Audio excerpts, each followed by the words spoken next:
Oi, eu sou a Arit Júlia. Olá, sou Tatiana.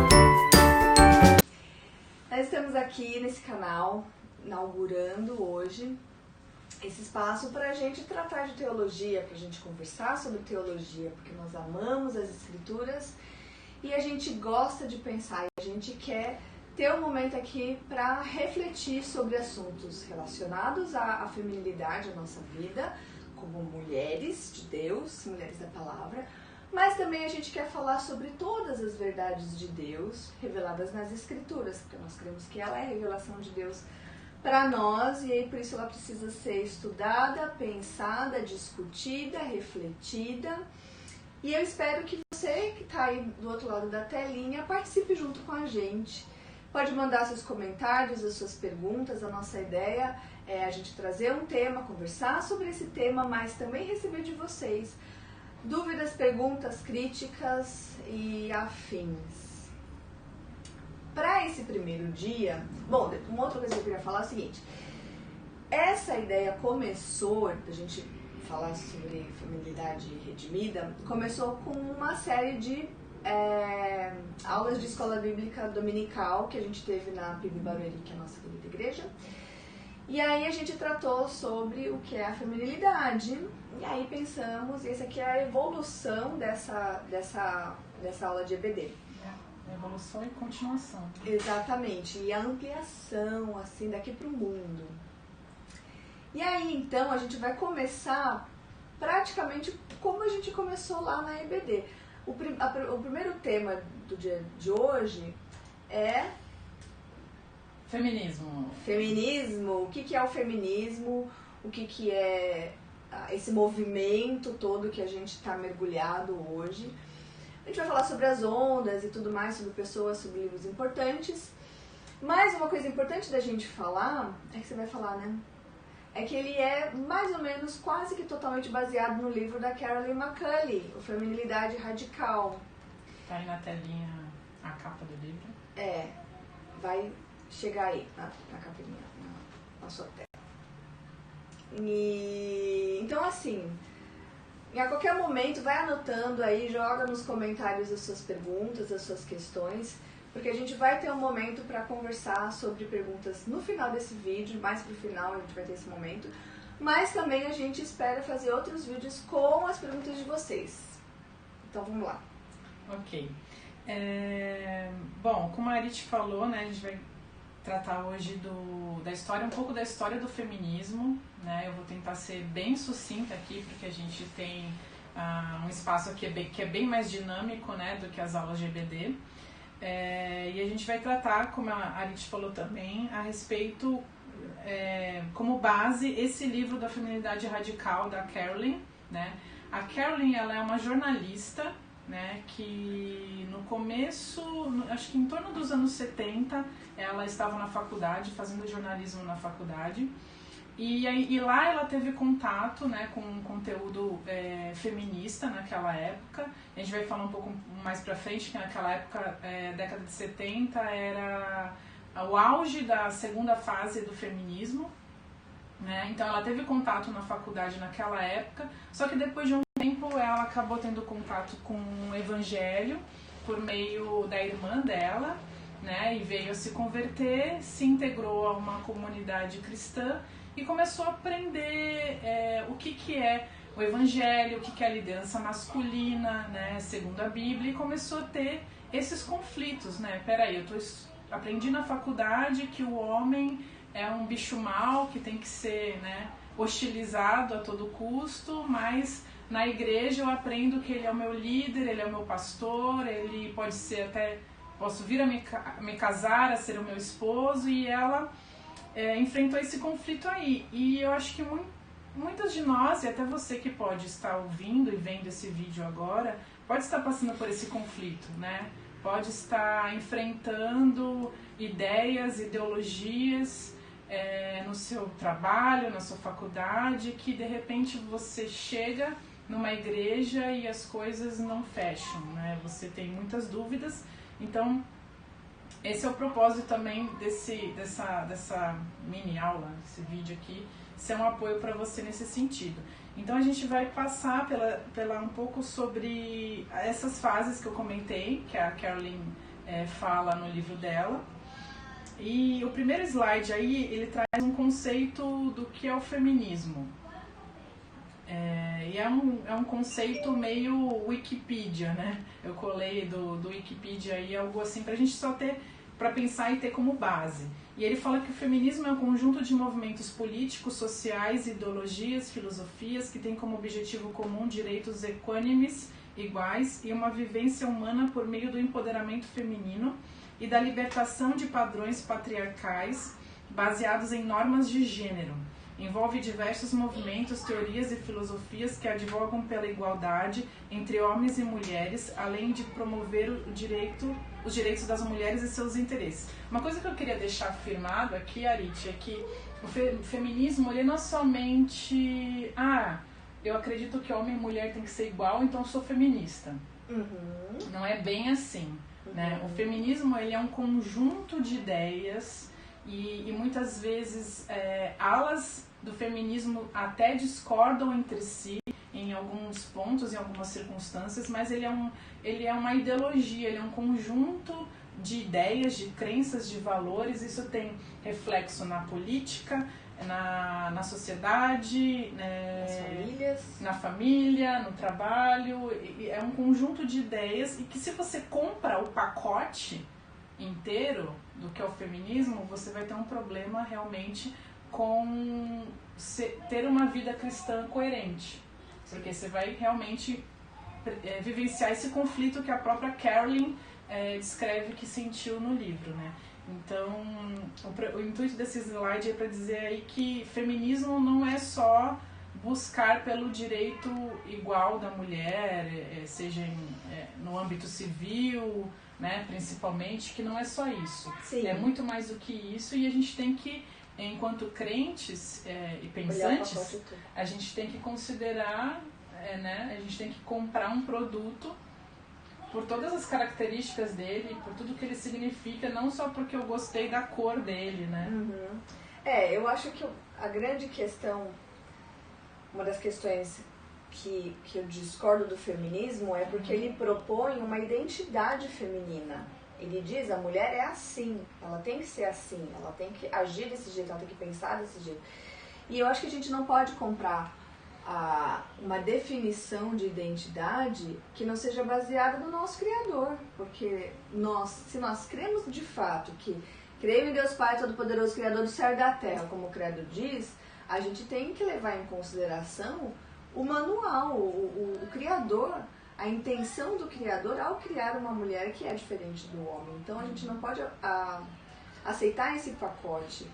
Uma outra questão que eu acho também importante é que assim, eu concordo com as primeiras ondas, com o começo do feminismo, mas assim, no final ele propõe uma redenção para um problema grave, complexo, e essa redenção, esse salvador, o feminismo como o salvador da condição da mulher, da condição de ser mulher, que é um fardo, um peso, né, uma coisa assim. Não que eu ache isso, mas, né, pegando o pacote, a mulher tá assim, caída, acabada, e agora essa é a salvação. E o feminismo traz uma proposta de redenção. Isso é algo perigoso que a gente precisa colocar essas lentes para analisar todo o movimento do feminismo, para a gente realmente avaliar. Será que isso é cristão? Será que isso não é? Então, assim, pensa nessas categorias enquanto a Tati estiver falando sobre isso. Porque o feminismo ele traz uma proposta de identidade, uma proposta de redenção. Isso são coisas muito importantes que a gente precisa questionar. Como eu falei para vocês, a Carol ela fala sobre 3 ondas do feminismo, né? E aqui ela foca principalmente na história dos Estados Unidos, mas que se você parar para pensar e analisar, essas ondas, elas aconteceram, tiveram impacto, tanto, né, vieram dos Estados Unidos como precursores dessas ideias, e a gente sentiu o impacto aqui no Brasil, em outros países com certeza, somente lendo e vendo o que aconteceu em cada fase, você já consegue fazer a associação do que aconteceu aqui no Brasil, e realmente faz muito sentido, e a influência, creio que foi real e ainda é muito forte, né? Então a gente tem 3 ondas. A primeira onda foram as sufragistas, a segunda onda foi identificada como a libertação feminina, né? Surge aí termos, por exemplo, patriarcado, né? Dominação masculina, de que as mulheres eram feitas somente como donas de casa para lavar, passar, cozinhar e ter filho, né? E a terceira onda, que de certa forma houve uma ruptura até em relação às 2 outras, que se caracteriza pela hipersexualização da mulher, né? Esse exagero no foco do sexo, do uso do corpo da mulher como objeto. Então a gente vai ver na sequência aí um pouquinho mais sobre a primeira onda.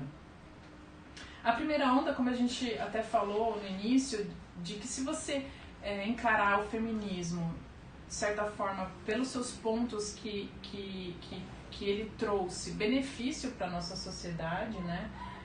Com certeza o sufrágio, que foi a briga da mulher pelo direito ao voto, com certeza foi um dos benefícios, uma das heranças positivas que o feminismo trouxe pra gente. Claro, direitos civis e tudo isso, sem dúvida, sem dúvida. Uma coisa que acontecia naquela época, a mulher solteira, ela tinha mais direitos que a mulher casada, Arid. Então a mulher solteira, ela poderia, de certa forma, nos lugares onde era permitido trabalhar, receber o dinheiro que ela tinha, ou se os pais morriam, ela tinha direito a essa herança, ela podia vender, negociar, fazer o que ela quisesse. Porém, a partir do momento que ela casasse, ela perdia essas liberdades. Ela não podia mais vender uma propriedade que era dela, de família, sem ter o aval do marido. Ela não poderia receber ela mesma um salário, esse salário era entregue ao marido, né? Então existia aí, de certa forma, uma diminuição do valor da mulher, né, perante a sociedade, perante os direitos civis, assim que ela casasse. Então, em 1848, ocorre uma convenção de direitos das mulheres nos Estados Unidos. Elas escrevem juntas uma declaração dos sentimentos. Eu estava pensando sobre isso, eu até achei engraçado, né? Não engraçado, mas imagina só, vamos escrever uma carta juntas aqui, como mulheres, sobre tudo que a gente está insatisfeito na sociedade pela nossa falta de direito. E que nome que a gente vai dar? Direito dos sentimentos. É muito coisa de mulheres. Tinha florzinhas nesse documento, coraçãozinho. Tipo, agora eu vou dizer como eu tô me sentindo, né? Eu não consigo imaginar Vamos um homem... uma DR em sociedade. Mas eu não consigo imaginar um homem brigando pelos direitos dele. Vamos escrever uma carta, aí o nome é Declaração dos Sentimentos, né? É muito mulher, né, isso? Então, essa carta ela falava sobre justamente o que eu falei, o direito ao voto, contra a cobertura. A cobertura é o que eu expliquei para vocês, de que a mulher não tinha esse direito, logo depois que casasse, de vender, comprar bens. Direitos civis, o acesso ao salário, né? E igualdade, acesso às faculdades e ao mercado de trabalho. Naquela época, o que acontecia? A mulher ela ficava com as profissões que sobravam, as profissões que os homens não queriam exercer, né? E uma coisa que eu sempre ressalto quando eu falo sobre essa questão da guerra, né, entre trabalha em casa e trabalha a dólar e trabalha fora, aquela coisa toda, é de que, por exemplo, a mulher negra nunca teve essa questão, nunca foi uma dúvida para ela, porque ela sempre teve que trabalhar. Obrigada. Né? E com certeza, né? Antes, né, dos escravos serem libertos, nem salário tinham, né? Sofreu até mesmo criança, né? Você vê assim filmes que retratam a escravidão, você vê crianças pequenininhas trabalhando na lavoura, mulheres, homens, debaixo de sol, debaixo de chuva. Não havia não havia esse tipo de diferenciação, né? De certa forma, essa guerra, essa dúvida, esse questionamento, né, no nosso meio cristão, mulher deve trabalhar ou não, em boa parte da nossa história foi um questionamento, uma crise que atingia mais a elite branca, né? As elites. Aí em 1920, finalmente o governo, né, dos Estados Unidos profere a 19ª emenda e aprova o voto feminino. Aí, seguindo aí, então basicamente, como eu falei, essa primeira onda foi caracterizada pela luta, né, pelo sufrágio e o direito ao voto, o direito à propriedade, a exercer a profissão que ela queria, poder entrar numa faculdade, né? Tinham cursos que elas não tinham acesso a entrar, elas tinham que, por exemplo, elas não poderiam na época ser médicas, elas só podiam ser enfermeiras, porque aí tinha que ir pra guerra. Sim. Ser enfermeira na guerra, entendeu? Então, de certa forma... Tipo assim, onde a gente precisa de alguém que faça o que a gente não quer, a gente bota as mulheres. Isso. E também, isso acabou, a gente vai falar um pouco sobre isso mais pra frente, mas isso começou a mudar também depois dos períodos de guerra, né? Porque os homens, eles saíram, foram pra guerra. E alguém tinha que ficar aí as mulheres começaram a trabalhar nas fábricas, trabalhar com armamento. Alguém tem que trabalhar nessa família e sustentar a vida, né? Inclusive, em outro livro, que a Carol, o livro do trabalho, que a Carol falou sobre a questão do trabalho, ela menciona até que na época foram feitas pesquisas e identificaram que as mulheres trabalhavam melhor na linha de montagem dos artigos de guerra do que os homens. O nível de qualidade era muito superior, né, do trabalho das mulheres. Enfim, aí caminhando para a segunda onda ela inicia ali perto do período da Primeira e Segunda Guerra Mundial, ali naquele período, né, existe uma fase de transição da Primeira e Segunda Onda, e tem o seu ápice na década de 70, que foi justamente a época que a Carol estava na faculdade de jornalismo e teve contato com os estudos feministas e tal. Aqui a gente começa a falar sobre a questão do problema do patriarcado, como eu falei, e um grande descontentamento da mulher com o papel dela enquanto esposa, enquanto mãe, dona de casa, cuidadora do lar, da família, né? Meio que parece uma crise da mulher. Uma crise de identidade. Uma crise de identidade misturada com um tédio, com uma insatisfação, né? Aí o feminismo, ele caminha não somente para identificar o problema, mas para dar uma solução. E aí, esse é um outro ponto que eu queria trazer para vocês, que o feminismo, ele é muito bom para identificar o problema. Sim. Mas a solução é aquela coisa que a gente precisa pensar melhor, não é, né? aquela Brastemp. A gente tá velha, né, gente? Brastemp. Já nem é tão boa assim. Você fala isso ainda? Aí eu ouvi gente reclamando da Brastemp, acho que não dá pra falar mais que não sobre Brastemp. Então elas começam a ver a maternidade como um castigo divino, e algumas das feministas renomadas da época pega a cena do Jardim do Éden e de Deus colocando como uma das consequências para o pecado, para Eva, o sofrer as dores de parto, né? Então elas associam a questão da maternidade a realmente como se fosse por inteiro um castigo, não somente ter o filho, né, no parto com dor. Ela associa toda aquela cena ali, né, da mulher tendo filho e cuidando do lar como realmente um castigo divino, e nesse momento o feminismo começa a rivalizar fortemente com o cristianismo, né?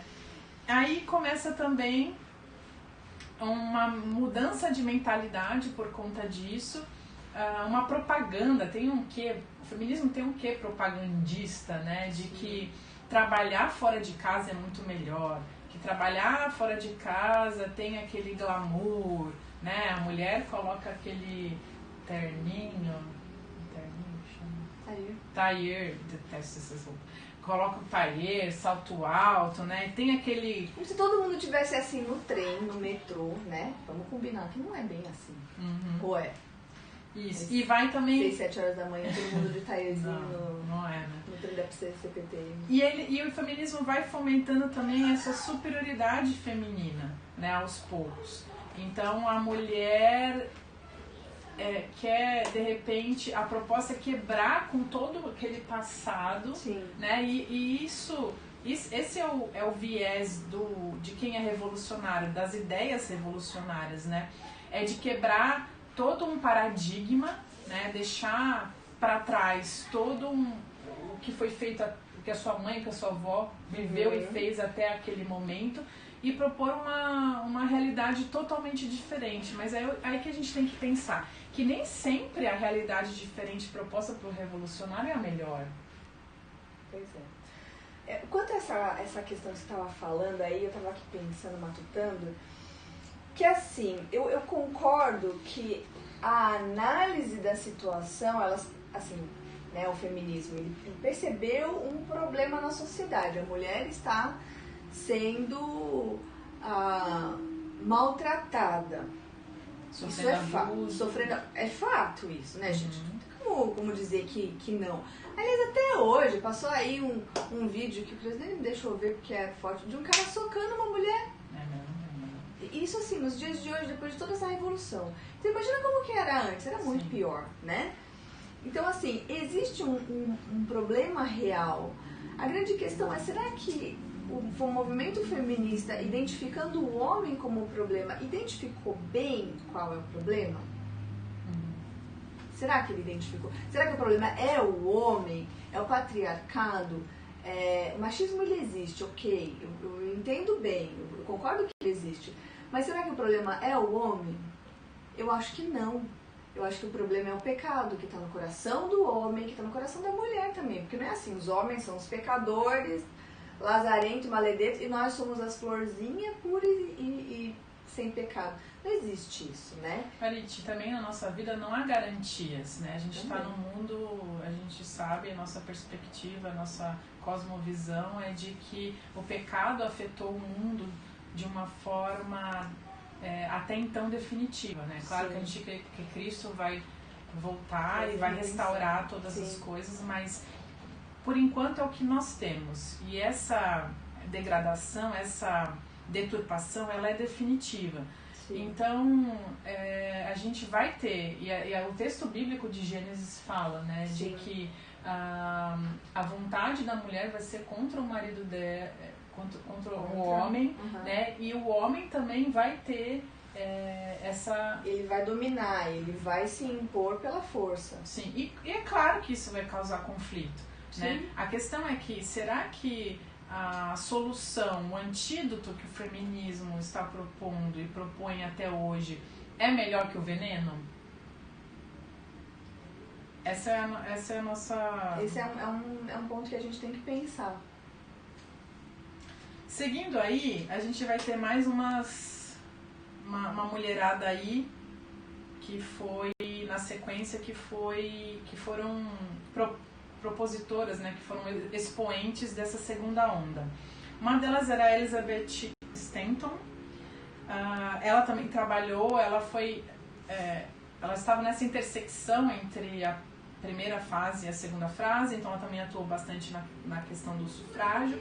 Ela mesma foi casada por 50 anos, mãe de 7 filhos, e ela foi motivada por uma grande frustração, porque na época ela assistiu pregações daquele pregador famoso chamado Charles Finney, e passou depois disso a odiar o cristianismo, porque ela viu uma pregação que falava sobre o inferno, né, que Deus ia enviar pessoas para o inferno, e de que a consequência desse pecado e dessa maldição era o pecado de Eva, né? E a gente sabe que, eu não sei o que o Charles Finney acreditava, mas a gente sabe que tem muitos pregadores de antigamente que diziam que a culpa máxima era da Eva, Sim. né? Que era a Eva que tinha dado fruto para o homem comer, né? Então pode ser até que com base numa interpretação incorreta das escrituras, né? Ela pegou esse trauma, né, do cristianismo e era uma ativista contra o cristianismo, justamente porque ela entendia que o cristianismo colocava toda a culpa e todo o foco da maldição na mulher, o que era um entendimento incorreto. E nisso ela publicou um livro chamado Woman's Bible, que era praticamente uma releitura feminista do Jardim do Éden e da maldição, enfim, querendo de certa forma ela mesma recontar a história redimindo a Eva. O que isso parece? Um tipo de religião, né? Sim. Um tipo de Cristo, um tipo de solução, um tipo de antídoto de redenção, que mais parece um veneno, né? Pois é, exatamente. A sequência aí, vamos falar dessa dupla dinâmica, Jean-Paul Sartre e Simone de Beauvoir, sei lá como falar isso, Sartre. Você que é francesa aí fala. Simone de Beauvoir. Ou alguma coisa do tipo. Eu não curto francês, não. Esses dois cabras aí, eles foram grandes filósofos. Se acharam no mundo também, né? Ah, sim. Eles eram grandes filósofos franceses, né? São muito famosos até hoje, até os dias de hoje, né? Não pode negar a importância. Mas o foco aqui era... o foco aqui que eles tinham um tipo de relacionamento aberto, né? Então, lembra que eu falei em algum momento de que tudo o que aconteceu nesses países, nesses movimentos feministas, de alguma forma refletiram, né, e respingaram até mesmo aqui no Brasil. Esse é um dos casos. Esse casal aqui, ou essa dupla, porque nunca foram casados, eles fizeram a propaganda por mundo afora do relacionamento aberto. Propaganda.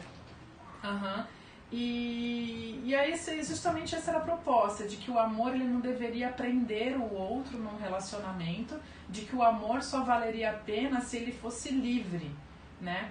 Só que no fim das contas, o fim dessa história não aconteceu, não foi assim tão bonito quanto eles pretendiam no papel, né?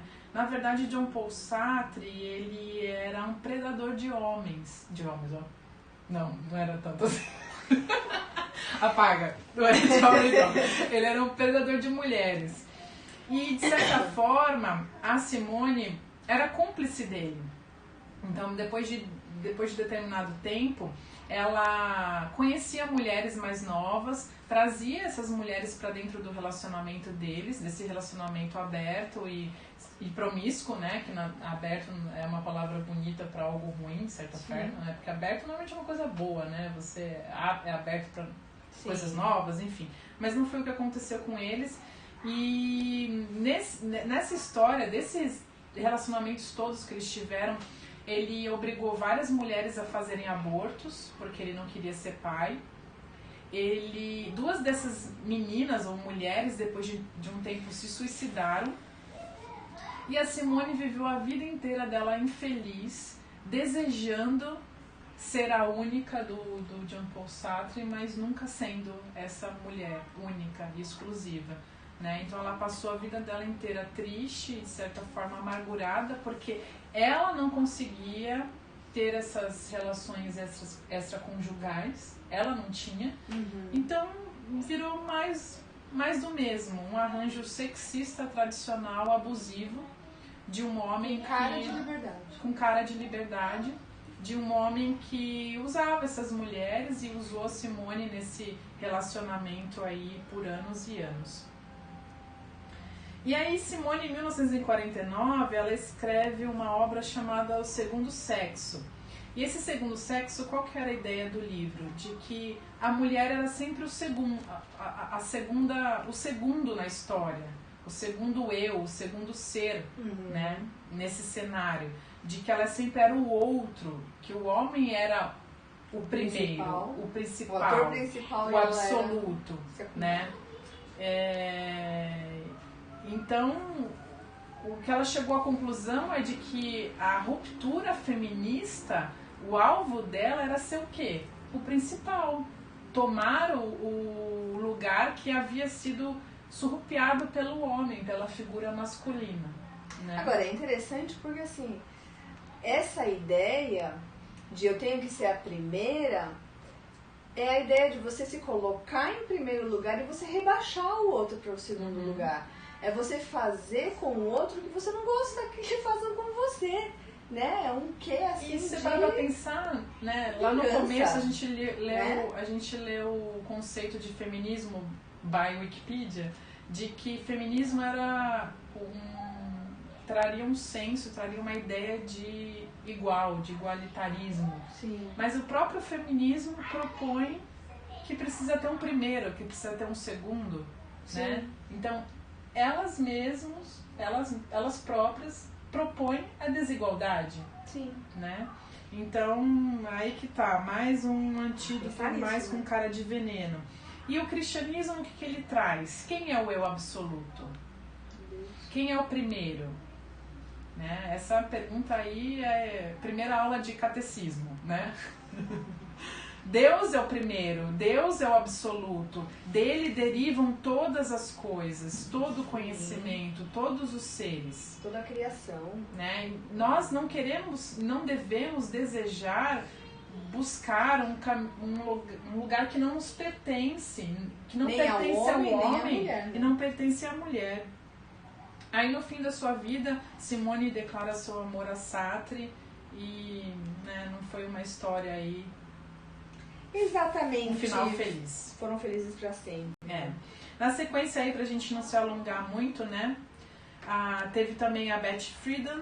Ela, em 1953, escreve a mística feminina. E eu acho interessante essa mística feminina, porque essa mística feminina, o que era? Ela dizia assim, Arite, eu cuido da minha casa, não me falta nada, meu marido trabalha, eu tenho o suficiente, tenho carro de luxo, eu tô aqui em 53, pós-Segunda Guerra, é uma fase que acho que foi uma fase que os Estados Unidos prosperou muito. Sim.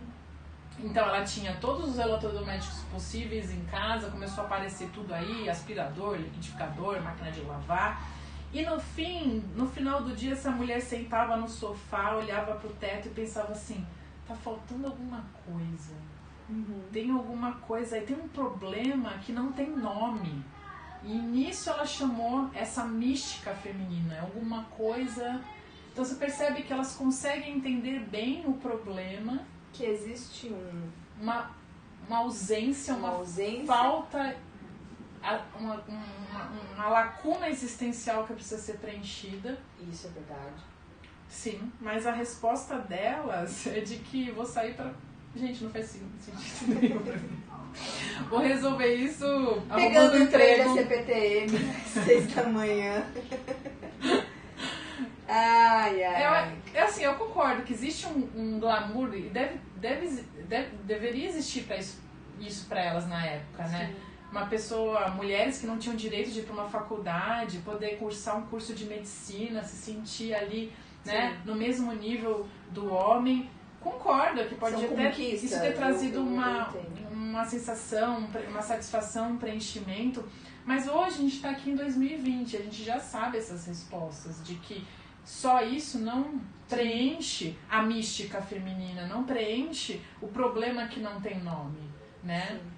Sim. E mais uma vez o feminismo procurando um tipo de redenção num problema... Um tipo de solução redentiva que não redime de fato. Em um problema real, mas que as causas não foram identificadas corretamente, adequadamente, como a gente entende, né, a Bíblia, de que o ser humano ele pecou ele caiu em sua natureza e que a plena satisfação dele só vai ser encontrada num relacionamento com Deus, num relacionamento verdadeiro, né, de existência de criatura para criador, né? E no final da vida, ela foi até interessante, a Betty Friedan falou assim, que ela incentivou no final da vida a família, os filhos a casarem, terem filhos, ela curtiu netos, né? Então existe aí, até mesmo na postura da vida e na história de vida das feministas, uma incongruência, uma inconsistência, né? Seguindo aí, vamos pro quase o final aí, nossa terceira onda, e aí que o feminismo escangalhou, desengringolou. Aí a vaca foi pro brejo. De vez, né? Então na década de 90 o que a gente tem? Girl Power. A cultura popular, chegou o videocassete, a indústria da pornografia arrebentando nos Estados Unidos. Sim. Né?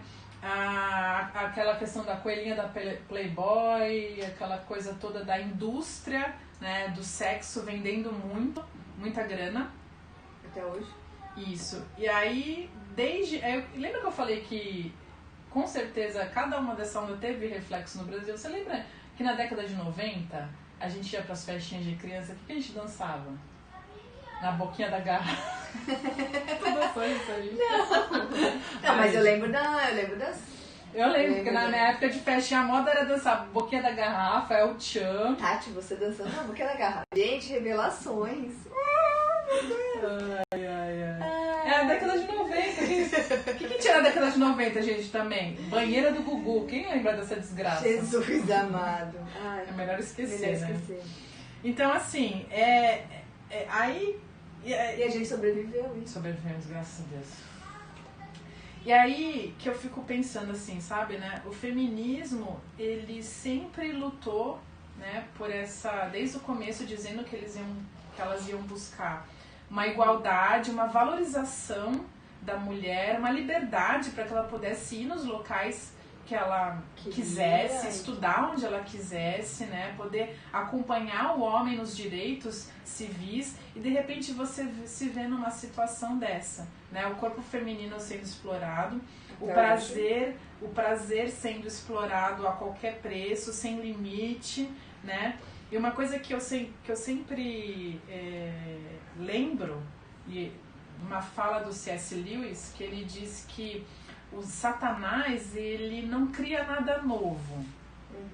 O trabalho dele é escangalhar o que foi criado por Deus. O que foi criado por Deus, né? E nesse papel, o sexo, ele desempenha, dentro dessa terceira onda do feminismo, essa corrupção, essa alteração, essa perda de propósito, né, do que Deus criou para acontecer dentro do casamento, dentro de uma privacidade. Então você vê a mulher no feminismo cancelando, né, essa palavra está na moda agora, cancelando a figura masculina, né, e ao mesmo tempo tratando o corpo dela como se fosse um produto para ser vendido para o homem. Para mim isso não bate as contas, assim, é totalmente sem sentido, né? E existe uma glamorização, assim, sexual, que do tipo assim, não importa se você é burra, se você falar tudo errado, importa que você seja um peito e uma bunda bonita. Porque tá tudo certo. Se você for loiro, tiver o cabelo arrumado do jeito certo, se você tiver a maquiagem certa, se você tiver a roupa certa e for bonita, tudo bem. Você alcançou o máximo do Eu acho que é o ser feminino. O intuito, né, dessa mulher aqui era assim, o homem não tem nada a ver com as minhas decisões, a sociedade não tem que tomar decisão com o que eu visto, como que eu saio na rua, com quem eu durmo, com quem eu saio, o que eu faço da minha vida, né? Mas ao mesmo tempo, essa liberdade de usar a roupa que ela quer, que ela deseja, ela sabe que vai ter um impacto no olhar do homem, né? A mulher não é infantil nesse sentido, não é ingênua nesse sentido, né? Então, de certa forma, ela continua ainda querendo a atenção masculina. E cada vez tá pior, né? Porque a oferta é é tão vasta, tem tanto peito, tanta bunda, tanta mulher pelada por aí, que a coisa vai ficando complicada. Arit, e essa moda aí dos anos 2020 de andar sem sutiã na rua? Gente, que show de horror, né? É bonitinho, quando você tem 20 anos, tá tudo lá em cima. Assim, bonitinho mais ou menos, é vulgar, né? É vulgar, claro que é. Mas assim, tá tudo assim, Muito mais vulgar. ou menos certo, quando você tem tudo no lugar. Você ainda fica assim, você vai falar assim, é bonito, fica bom assim pra hora que você acorda e você vai sair como Deus quer pra tomar café na sua casa, tudo bem. Mas assim, tem umas cenas que eu falo, meu Deus, eu preciso de recuperação depois de ver certas coisas. E é feio, né, e é ofensivo, né? Porque de repente você tá ali passeando com a sua vovó, com as suas crianças, com o seu cachorrinho, né? Até o cachorro faz assim. Né?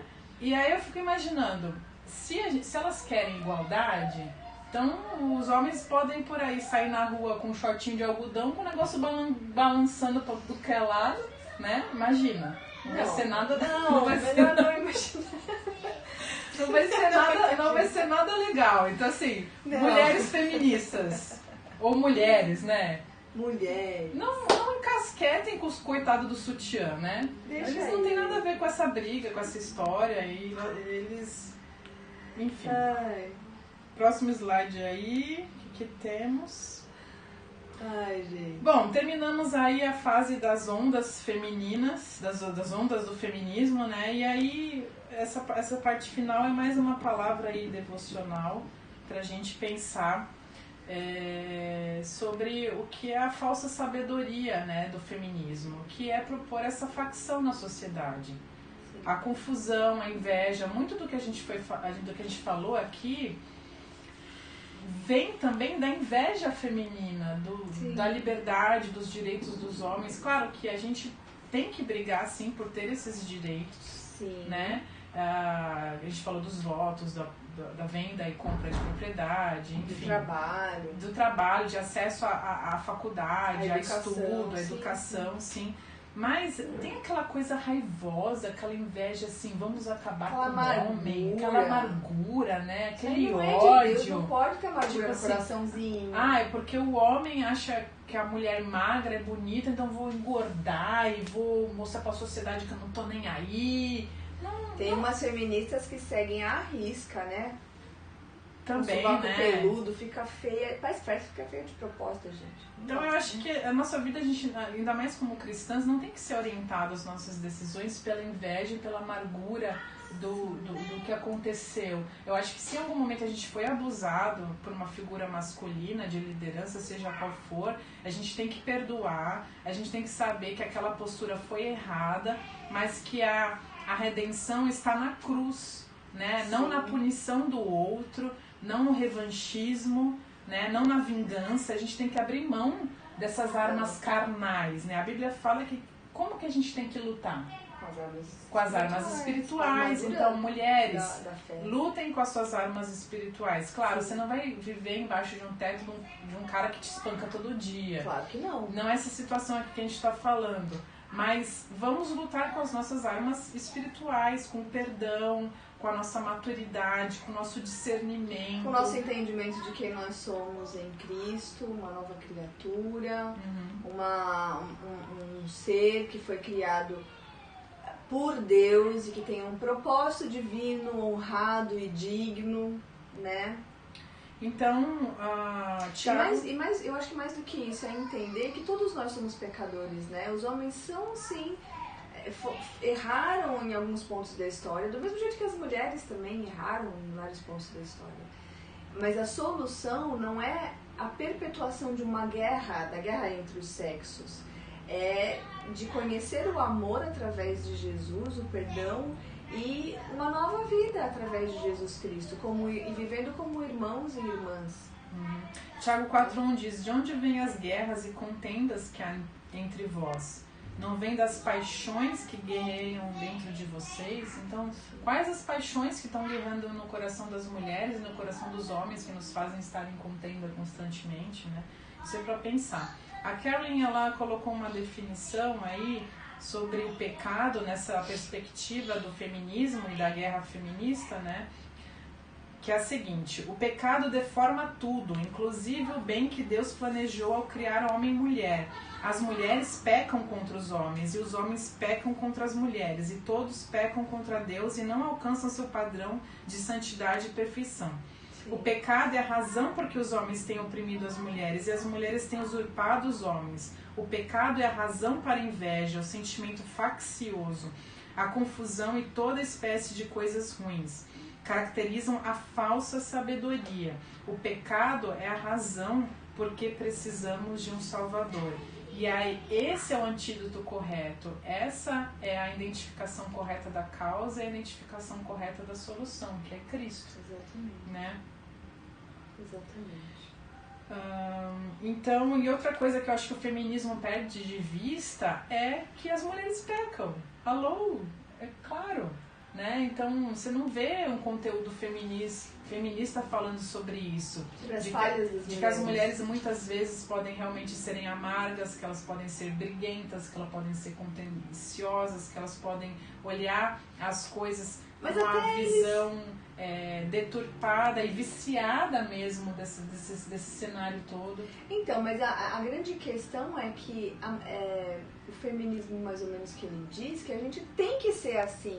E que as mulheres têm que ser briguentas, incisivas, contundentes, essa questão testosterona assim dos homens, que as mulheres têm que ser assim. Então, na verdade, quando a mulher é assim, masculinizada no seu trato, truculenta, a coisa comigo é assim, ninguém manda em mim, blá blá blá, na verdade você está seguindo a cartilha do feminismo, né? Você está entrando na caixinha. Sim. Né?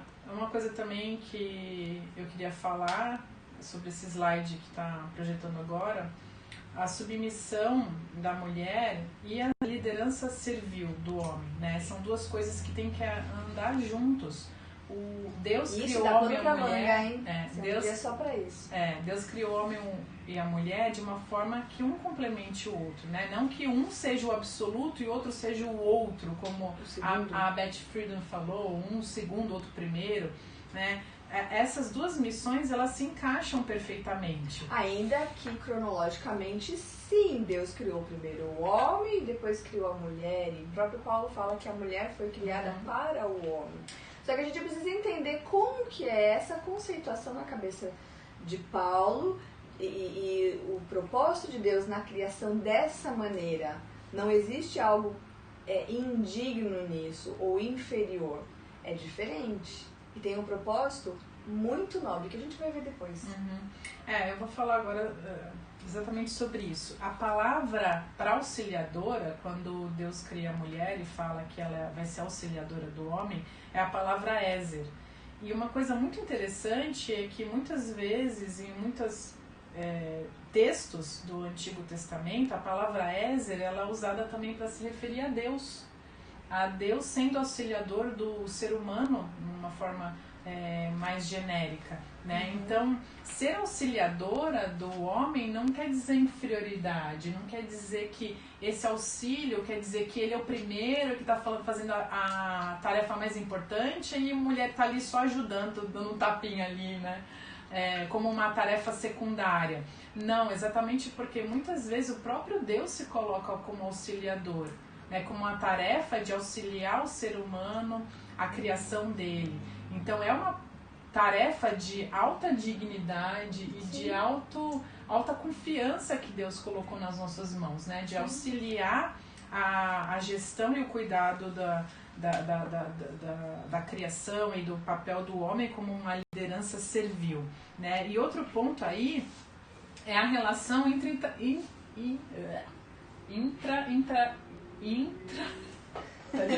intratrinitariana, né? Que vamos pra fazer aquela brincadeira da forca, né? Jesus, ele veio, nasceu em forma humana de uma mulher em submissão a Deus Pai.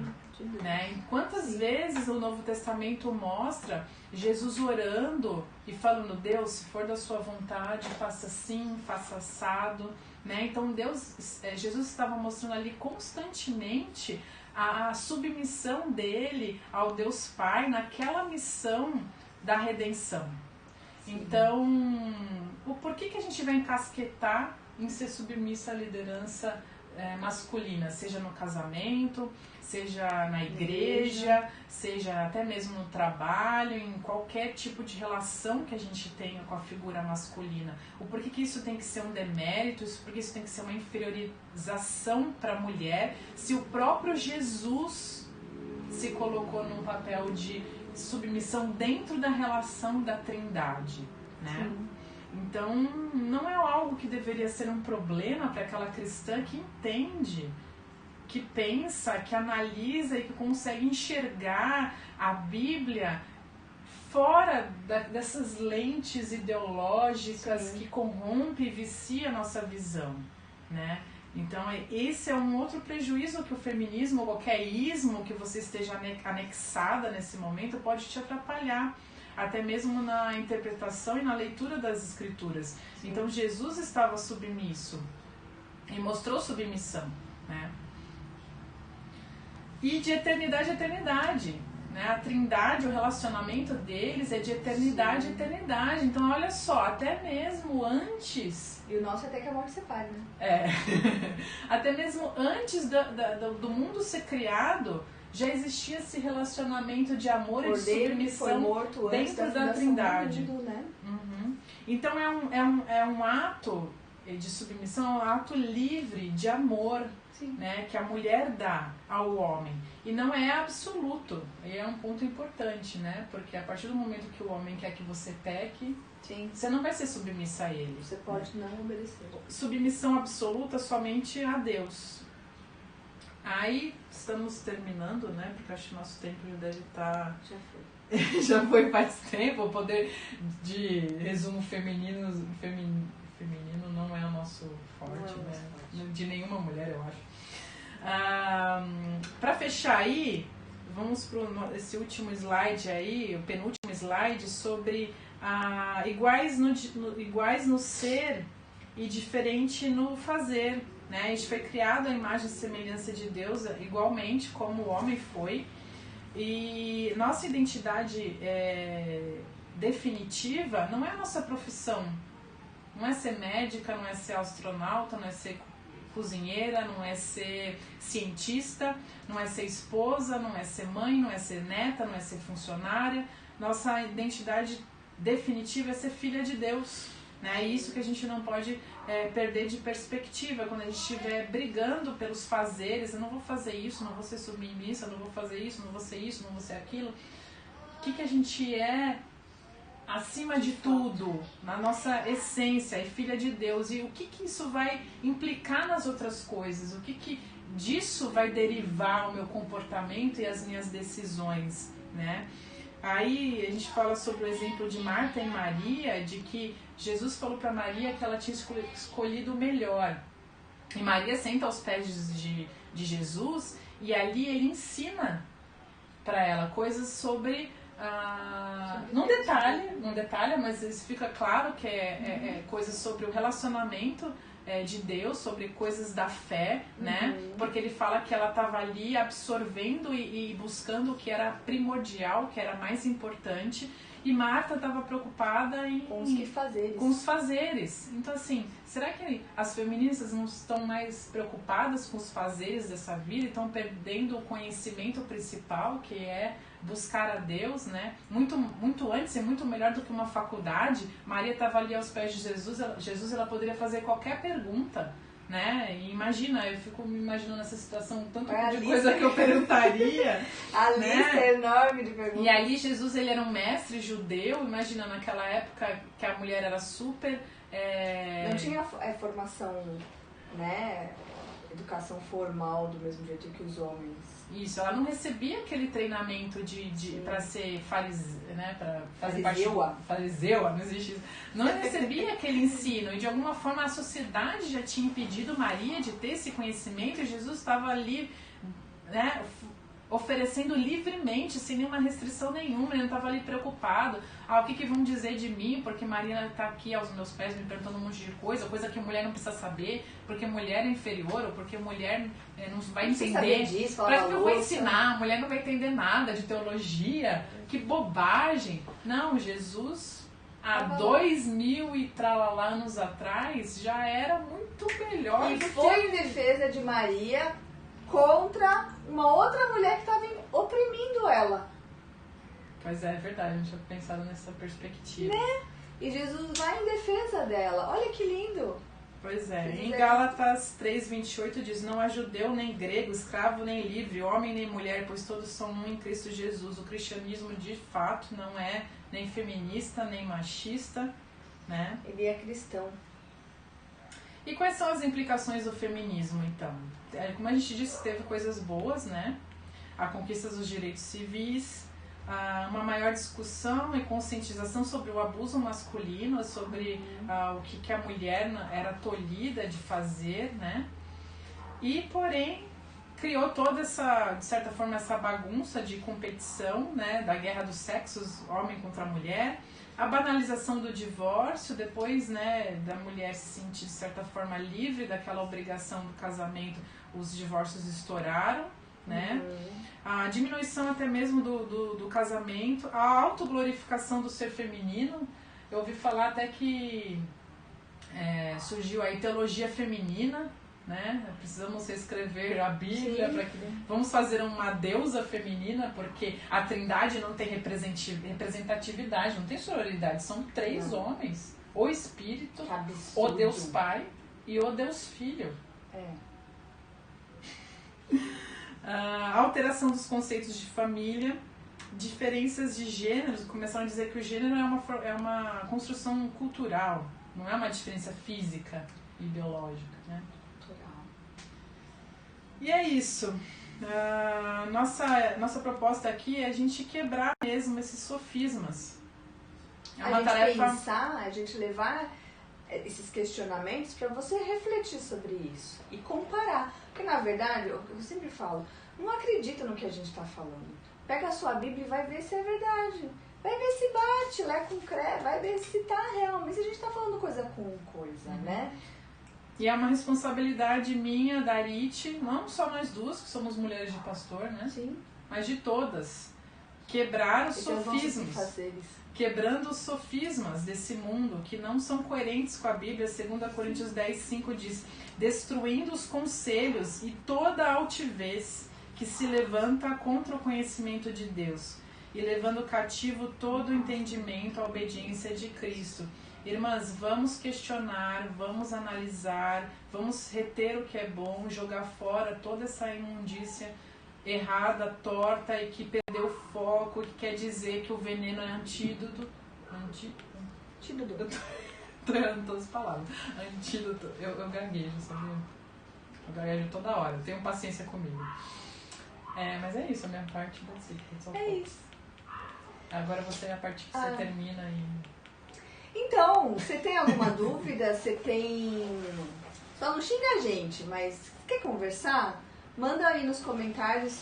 Existem algumas questões que a gente vai tratar, algumas perguntas, Mandem pra gente, a gente responde, faz um segundo vídeo com essas perguntas sobre feminismo. E também eu já tenho algumas pra gente de cara, assim, né? Por exemplo, tem como ser cristã e feminista? A tia Tati vai responder isso no próximo vídeo. Né? Porque agora já estourou nosso... Manda pra gente o que você tiver de contribuição, de dúvidas, de questionamentos, de qualquer coisa. E é isso. E sugestão de próximos temas também. Também a gente aceita. Se vocês têm interesse. É isso aí. Tchau. Até